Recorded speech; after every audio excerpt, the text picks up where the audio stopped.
E se eu te contasse que um futuro campeão mundial do UFC estreou hoje na carreira dele profissional de MMA com uma derrota? Que daqui a 3 anos ele finalmente estrearia no UFC com 2 derrotas consecutivas? E que apenas 10 anos depois da sua estreia profissional ele viraria campeão mundial do UFC? Foi exatamente essa a estrada tortuosa de Merab Dvalishvili até o topo da divisão dos pesos galos do UFC. Depois de um início de carreira profissional tempestuoso e uma estreia no UFC ainda mais complicada, Merab Dvalishvili começou uma sequência de 14 vitórias consecutivas no UFC, ultrapassando lendas como Khabib Nurmagomedov, Demetrius Johnson, John Jones e Georges St-Pierre, que tinham 13 vitórias consecutivas, e estando apenas um mês e meio a igualar as 15 vitórias consecutivas de Kamaru Usman, e se tornando vizinho de muro de Anderson Silva e Islam Makhachev. Caso Islam Makhachev vença o Jack Della Maddalena mês que vem e alcance Anderson Silva com 16 vitórias consecutivas. O que o Merab fez e vem fazendo no UFC é algo tão fora da curva que antes mesmo dele concretizar a 4ª defesa de cinturão dele, já tem muita gente que considera ele o GOAT da categoria dos pesos galos. Na história de hoje a gente vai entender a história da divisão dos pesos galos, quem foram as lendas que passaram por aqui, quem construiu a fundação aonde o Merab hoje pisa e como ele, que tem o apelido The Machine, tá quebrando todos os recordes do UFC. Nas montanhas da Geórgia, entre tradições milenares e uma cultura de guerreiros, nasceu um dos atletas mais incansáveis da história do MMA moderno. O nome dele é Merab Dvalishvili. O Merab teve uma infância humilde, num ambiente patriótico e disciplinado. Ele que nasceu numa pequena vila da Geórgia soviética chamada Vani, e aos 9 anos ele se mudou com a família e cresceu na capital do país, Tbilisi. E já desde muito jovem, o Merab praticava wrestling georgiano tradicional, luta georgiana, sambo e judô. Todos esses esportes de combate são muito difundidos na região, então é como se fosse o equivalente para a molecada de lá a jogar bola pra gente aqui no Brasil. Aos 21 anos, o Merab tomou a decisão corajosa de se mudar para os Estados Unidos e tentar a vida como um lutador profissional de MMA. Uma vez que ele chegou nos Estados Unidos apenas com a roupa do corpo e uma mochilinha, ele passou alguns duros anos iniciais ali no estado de Nova York, onde ele começou a treinar na Serra Longo Fight Team, equipe liderada por Ray Longo e Matt Serra. E foi lá que ele conheceu o seu grande amigo e parceiro de treinos, o futuro campeão do UFC, Aljamain Sterling. Então, basicamente, o Merab chegou aos Estados Unidos sem nada além de vontade de vencer na vida, e ele dormia em sofás, fazia bicos, dava os pulos dele, mas ele nunca perdeu o foco. E ele tinha um grande sonho de não apenas ser campeão do mundo, mas ser um campeão georgiano e levar a bandeira do país dele pro mundo. Mas como toda grande história, o começo não foi fácil pro Merab. Ele que estreou no dia 24 de janeiro de 2014 no MMA profissional e começou perdendo 2 das suas primeiras 3 lutas. E foi nessa época, no dia 1º de novembro de 2014, com um cartel negativo de 2 derrotas e 1 vitória, que o Merab fez aquilo que, na minha opinião, foi a coisa mais incrível de toda a carreira dele. Porque ao invés de ficar acanhado, se deixar tomar pelas emoções negativas e pela dúvida de si mesmo se ele iria conseguir chegar lá, era como se o Merab soubesse. Era como se ele tivesse uma espécie de convicção dentro da alma dele que ele sabia que ele ia ser campeão dali a 10 anos. E o primeiro passo que ele deu foi enfileirar 6 vitórias consecutivas até receber uma ligação do UFC, chamando ele para estrear no dia 9 de dezembro de 2017 no Ultimate. E para quem sabe, a vida do Merab no UFC não foi só alegria, porque assim que ele chegou, ele que estava sobrando em eventos menores nos Estados Unidos, quando chegou no UFC, deu de cara com um nível de competição acima do que ele estava acostumado, e assim ele perdeu as primeiras 2 lutas no UFC, uma por decisão dividida e uma por finalização. Agora, pela segunda vez na carreira, o Merab se via numa situação na qual muita gente olharia para dentro e falaria,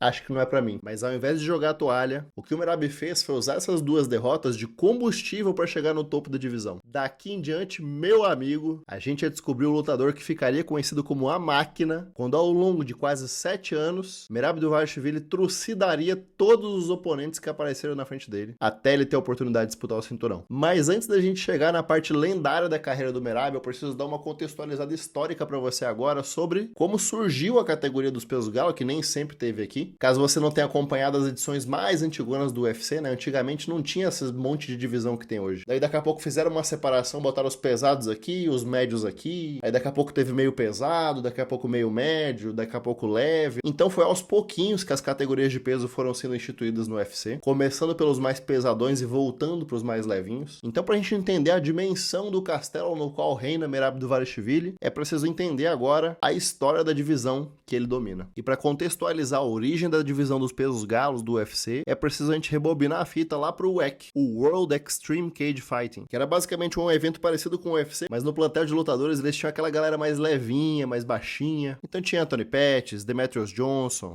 Dominick Cruz, Uriah Faber, Joseph Benavidez. Mas já ali no finalzinho dos anos 2000, a Zuffa, empresa dona do UFC, comprou o WEC. Então os caras tinham dois eventos. O UFC, onde a galera mais pesadona lutava, e o WEC, onde os levinhos lutavam. Era o Bruce Buffer que anunciava a luta, os comentaristas eram os mesmos. Era basicamente a mesma empresa com duas marcas. Até que finalmente, no ano de 2010, eles resolveram fundir finalmente o WEC, né, incorporar o plantel de lutadores do WEC no UFC, e a partir de então, o UFC passou a ter uma divisão dos pesos galo. E mais 2 aninhos depois, eles fizeram outra divisão, que foram os pesos mosca, que até hoje é a divisão mais leve do masculino, onde o campeão inaugural foi Demetrius Johnson, e o resto é história. E já tem um vídeo aqui do canal, inclusive, sobre isso, vou deixar o link na descrição. Mas nessa época, ainda em 2010, o rei do peso galo era ele, Dominick Cruz. E foi no WEC 53 que Dominick Cruz venceu Scott Jorgensen na transição do WEC pro UFC, vencendo assim o cinturão inaugural dos pesos galo do UFC. E agora vamos entrar um pouquinho em detalhe aqui no cartel do Dominick Cruz quando ele virou campeão do UFC, para contrapor um pouquinho o que o Dominick Cruz fez nos pesos galo e o que Merab fez no peso galo, e bater o martelo de quem é o GOAT de fato dessa categoria, porque tem gente que ainda defende que é Dominick Cruz, tem gente que fala que já é o Merab. Vamos ver um pouquinho aqui o que eles fizeram e eu vou deixar você tomar suas conclusões. O que o Dominick Cruz fez de impressionante no auge dele, e de fato tem que tirar o chapéu, foi que pegaram ele, Uriah Faber, Demetrius Johnson e TJ Dillashaw e colocaram dentro de um liquidificador, ligaram na potência máxima e quem venceu todo mundo foi Dominick Cruz. Foda. A conquista do cinturão contra Scott Jorgensen tecnicamente foi no WEC, que ainda não era o UFC, então foi uma defesa de cinturão, mas não foi do UFC, foi do WEC, e ele venceu um cinturão do UFC, mas não era um evento do UFC ainda. Meio complexo, né? Mas apesar do WEC e do UFC serem a mesma empresa, não vamos contar isso como um feito dele no UFC, porque não foi numa edição do UFC. Até aí, beleza. Das próximas 5 lutas dele, 4 foram por cinturão, só que teve uma pedra aí no caminho. No primeiro ano defendendo o cinturão, ele venceu Uriah Faber e Demetrius Johnson no mesmo ano. Entretanto, ele sofreu uma lesão grave no LCA, o ligamento cruzado anterior do joelho, que forçou ele a ficar afastado do octógono por um longo período. Ele passou por 2 cirurgias para reparar o ligamento, e essa lesão no joelho o impediu de defender o seu cinturão, e nessa época ainda não era uma prática comum no UFC o lance de ter campeão interino, e daí ter um prazo determinado para o campeão indiscutível voltar, se não destitui ele do cinturão. Então foi por causa dessa bagunça que apenas em 2014, Uriah Faber e Renan Barão disputaram o cinturão indiscutível. Eles destituíram Dominick Cruz do cinturão indiscutível. Renan Barão nocauteou Uriah Faber, alcançando 22 vitórias consecutivas no MMA, impressionante, Renan Barão no auge aqui. Até que 3 meses depois, em maio de 2014, TJ Dillashaw acabou com a festa do Barão. E pouco tempo depois de quase 4 anos de recuperação, Dominick Cruz voltou pro UFC, nocauteou Takeya Mitsugane e pegou de volta o cinturão dele contra TJ Dillashaw, bateu na porta do TJ Dillashaw,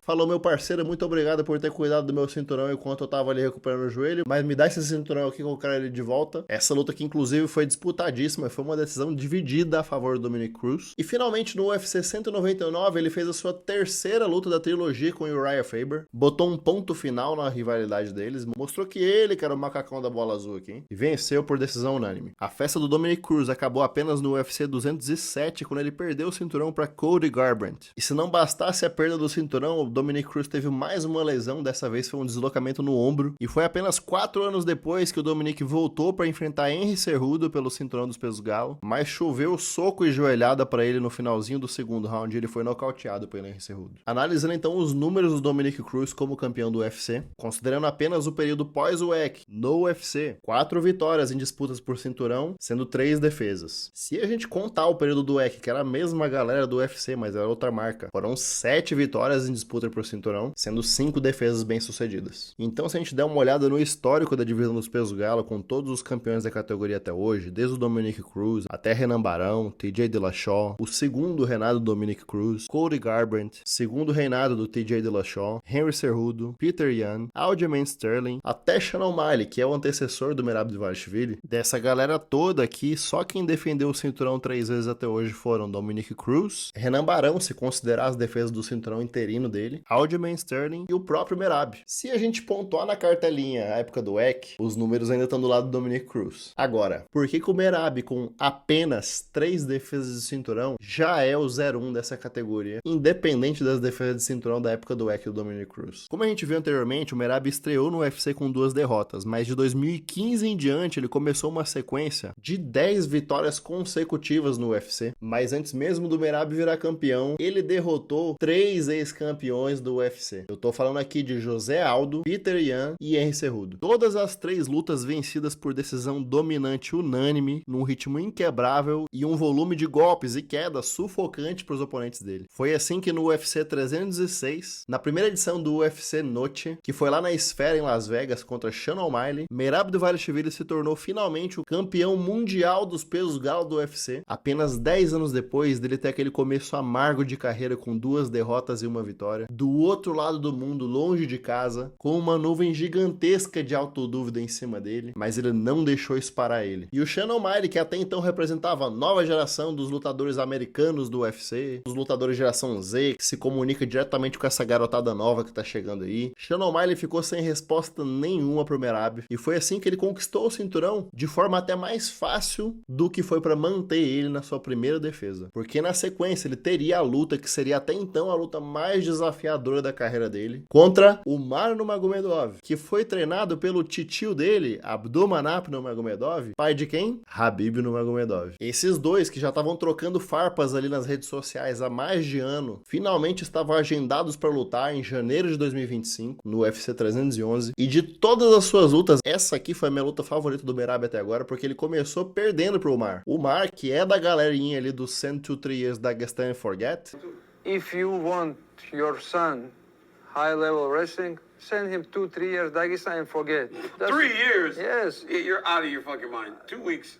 6 months, 2 weeks one time you can call him. O Umar começou a luta pressionando o Merab, dando porrada nele e acertando. Na minha visão e na visão de muita gente que assistiu essa luta, o Umar venceu os 2 primeiros rounds. E daí, cara, imagina só, você finalmente virou campeão do mundo, tu bate de frente com um bicho papão da sua categoria, que é primo de uma lenda do esporte, que foi treinado por outra lenda do esporte, que é o cara que todo mundo falava que se tem alguém que pode vencer você, é esse cara. E aí você tá na luta com o cara, 5 rounds, maluco venceu os 2 primeiros rounds. Com que cabeça que você entra pro terceiro round? Imagina só. E foi aqui nesse terceiro round que o Merab foi gigante e cresceu pra cima do Umar e imprimiu o jogo dele e botou volume e botou marcha e fez o que ele faz de melhor, que é vencer absolutamente todos os oponentes dele no gás. O Umar, que chegou no 5º round completamente cansado, viu o Merab sorrindo pra ele do outro lado do octógono porque sabia que o tanque tava cheio ainda. E ele defendeu com sucesso pela primeira vez o seu cinturão. Na sequência, ele pegou Sean O'Malley pela segunda vez, e nessa segunda luta a penha foi maior, e não foi por decisão dos jurados, foi uma finalização. O que o Merab fez esse dia foi lindo. E agora, mais recentemente, em outubro, ele venceu Corey Sandhagen, luta que foi co-main event do UFC 320, onde o nosso grande Alex Poatan mandou a Kalaev de volta pra borracharia. E nessa altura da nossa história, eu preciso fazer um pequeno parêntese para algo notável que o Merab alcançou, porque ele entrou num clube. Clube esse que é mais exclusivo e difícil de entrar do que o clube do duplo campeonato, porque o 10º duplo campeão do UFC foi Ilia Topuria, né? Então são 10 pessoas ali naquele clubinho. Mas tem um outro clube que pertence aos campeões do UFC que defenderam seus cinturões 3 vezes no mesmo ano. Clube ao qual pertencem Frank Shamrock, com suas 3 defesas em 1998, Tito Ortiz, com 3 defesas em 2001, Matt Hughes, com as suas 3 defesas em 2002, Chuck Liddell, defendendo o cinturão 3 vezes em 2006, DJ, o Demetrius Johnson, defendendo 3 vezes em 2013, Kamaru Usman defendeu o cinturão 3 vezes em 2021, Chama, Alex Poatan defendeu o cinturão 3 vezes em 2024, e agora o Merab defendeu 3 vezes em 2025 o cinturão dele. E ele, que quase não tomou soco na cara na última defesa de cinturão contra Corey Sandhagen, apenas 2 semanas depois da vitória no UFC 320, trocou uma ideia com Dana White e Hunter Campbell e anunciou que vai defender o cinturão dele pela 4ª vez no mesmo ano, no dia 6 de dezembro de 2025. E agora que essa história fica interessante, porque o Merab podia defender o cinturão dele no dia 13 de dezembro, no dia 20 de dezembro, no dia 27 de dezembro. Ele podia defender o cinturão dele em qualquer final de semana de dezembro, mas ele escolheu o dia 6 de dezembro e não foi por acaso. O Merab e o Dana White não são besta, e foi por isso que eles resolveram matar 2 coelhos com uma cajadada só, fazendo o Merab quebrar não um, mas 2 recordes históricos do UFC. Porque tem um carinha na história do UFC que disputou e defendeu com sucesso o cinturão dele 4 vezes em menos de um ano,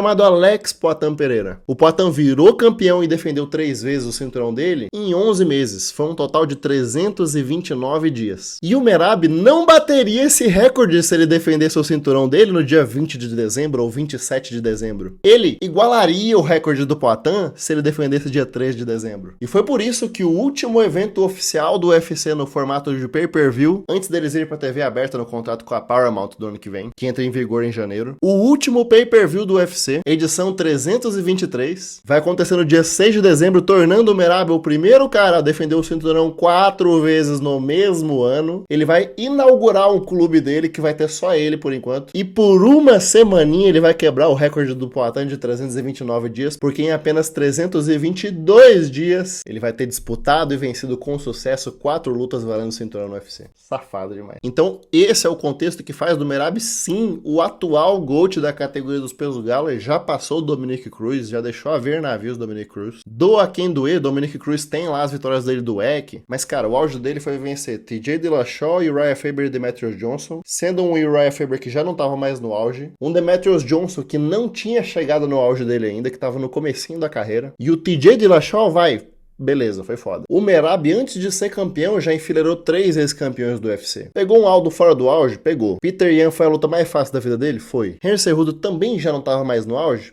Não, mas nós estamos falando de um duplo campeão do UFC e do GOAT da categoria de cima. Não dá pra negar isso. Daí ele pega Sean O'Malley no auge, que é um cara mais alto, com envergadura maior, nocauteador apesar de ser levinho, e fez parecer fácil. Quer mais 2 argumentos de por que o Merab já é o GOAT? Ele despachou a maior ameaça da categoria inteira, que era o prêmio do Khabib, o Umar Nurmagomedov, e 2 semanas depois de vencer o Corey Sandhagen sem muita dificuldade, o cara vai virar o atleta mais frequente da história do UFC com 4 defesas de cinturão no mesmo ano. Vocês estão entendendo que ele não vai entrar pro clube dos 8 atletas que fizeram não sei o que. Isso ele já fez. Ele vai inaugurar o clubinho da galera que defendeu o cinturão 4 vezes. Me fala, quem que vai defender cinturão 4 vezes agora no futuro? Quem dessa nova geração consegue fazer isso? O cara defender cinturão 4 vezes no ano significa que ele não tem descanso, não tem férias entre um camp e outro. O cara fez o camp ali, lutou, defendeu e já entra no camp da próxima luta. Não tem descanso, ele não tem entretempo entre as lutas. O que o Merab fez esse ano é absurdo. E ele vai passar o carro no Peter Yan. Peter Yan não teve resposta nenhuma pra ele na primeira luta. Apanhou igual um condenado, foi um passageiro da agonia. Eu sinceramente acho que essa luta praticamente já tá vencida. Muito difícil. Cara, eu não consigo imaginar nenhum cenário no qual o Peter Yan vence essa luta. Mas vamos ver. Ah, e o Merab também é o 0-1 do UFC em quedas convertidas. Porque ele já deixou o Saint-Pierre ver navios na última luta dele. E hoje ele tem 117 quedas convertidas. Sem contar com essa luta que ele vai ter em dezembro. Pra vocês terem uma noção, o lutador ativo no plantel do UFC hoje que tem mais quedas depois do Merab é o Colby Covington com 70 quedas. O cara tá 47 quedas atrás do Merab. E é por isso que ele é conhecido como a máquina. Porque além de estar prestes a quebrar todos os recordes da categoria, ele tem o maior número de quedas convertidas da história do UFC. O maior número de vitórias consecutivas da categoria dele, prestes a ficar empatado com o Kamaru Usman, atrás apenas do Anderson Silva e do Islam Makhachev. Ele tem também o maior volume médio de golpes tentados por minuto da categoria. E a pergunta que não quer calar é, por quanto tempo mais o corpo de Merab Dvalishvili vai continuar a manter esse ritmo frenético, incansável e imparável nas lutas dele, tornando ele um campeão praticamente invencível. Para ser o maior de todos não basta vencer, é preciso continuar vencendo mesmo quando o mundo espera que você pare. US to make my dream come true to come UFC fighter. Your dream already become like you I am grateful for America to help me to get where I am today. Now I have a platform. I represent Georgia even better. E pra você, se o Merab venceu o UFC 323 e foi o primeiro homem da história a defender o cinturão 4 vezes, ele já entra na prateleira dos GOATs, dos maiores de todos os tempos? E o futuro do Merab no UFC? O que você acha que vai acontecer daqui em diante? Será que 2026 guarda aí uma luta contra Alexandre Pantoja? Ou contra Alexander Volkanovski? Do coração da Geórgia ao topo do mundo, Merab Dvalishvili não nasceu para parar, ele nasceu para lutar. Se você gostou dessa história, eu tenho certeza que você vai gostar também da história do Demetrius Johnson, o Mighty Mouse, que é o GOAT da categoria de baixo, os pesos mosca. No vídeo da semana que vem, finalmente, nós vamos falar sobre ele que vocês estavam esperando, que eu sei. Rufem os tambores. Drum roll, please. Can anybody guess? Khabib Nurmagomedov. E se você quiser ser notificado dos próximos vídeos do canal, não se esqueça de se inscrever aqui embaixo e ativar o sininho para o YouTube te avisar quando sair vídeo novo. Toda sexta-feira às 18 horas sai vídeo, né? Mas se você esquecer, o YouTube te lembra. Se essa história valeu a pena os seus minutinhos, não se esqueça de entrar pelo celular depois e aqui embaixo em Hype, clicar nesse botãozinho 3 vezes que você ajuda demais o canal. Te agradeço de coração. Semana que vem tem mais e eu te vejo do outro lado. Brother, if you want your son high-level wrestling, send him 2-3 years Dagestan and forget. 3 years? Yes. You're out of your fucking mind. 2 weeks. 6 months, 2 weeks one he time goes- you can call him. 2 weeks.